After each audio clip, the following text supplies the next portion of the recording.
So, have you heard?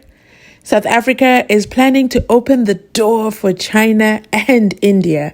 Those are very, very selective countries, but let's go and read into this and figure out what is going on. This is an article on businesstech.co.za, and it reads, South Africa plans to ease visa rules for visitors. Okay, visitors, keyword, visitors from India and China within days to lure tourists from the world's two most populated nations who have been deterred by red tape.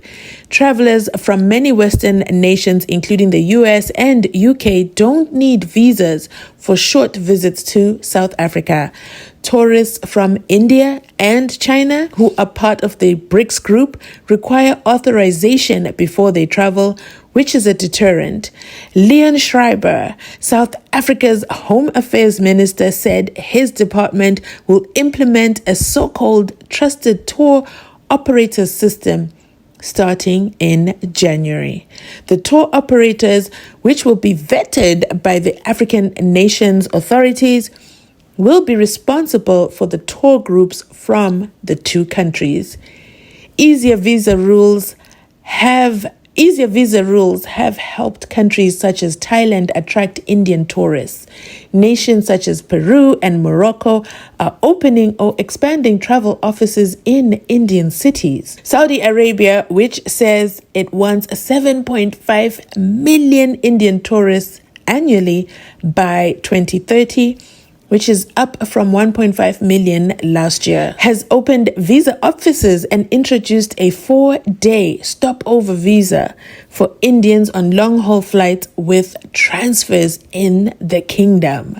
Wow, that is pretty interesting.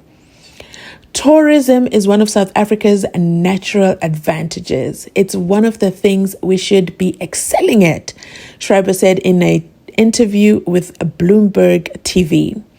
Yet, we have seen in terms of statistics that South Africa lags behind in terms of major source markets, China and India specifically. The minister said that the government eventually planned to move to an electronic travel authorization system, adding that the Trusted Tour Operators program is temporary. The changes to tourism visas are part of wider reforms to South Africa's legislation and attitude towards migration. Since Schreiber took the post at the end of June, he has eased work permit laws to simplify a Byzantine system that has resulted in processing times exceeding a year. The aim is to tackle a chronic skills shortage in the country. See what I said?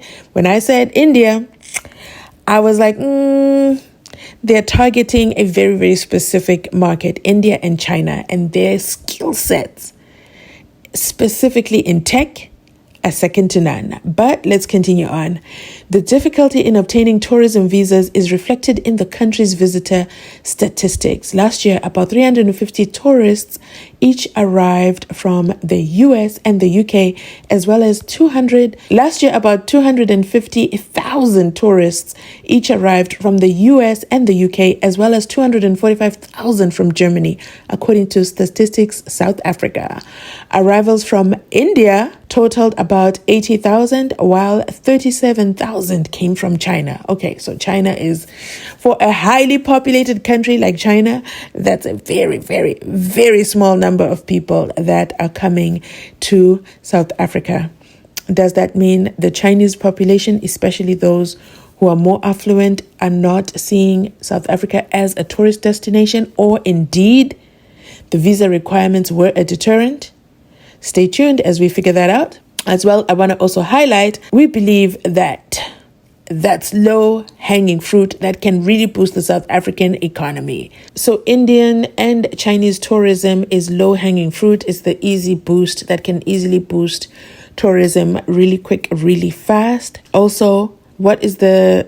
Okay, so they're going to be using those authorized trusted tour operators programs. So they're going to be vetted by the South African officials, and then they're the ones who are going to take on the responsibility that, listen, you're sending 20 people from your organization or from So 20 people are coming through your visas.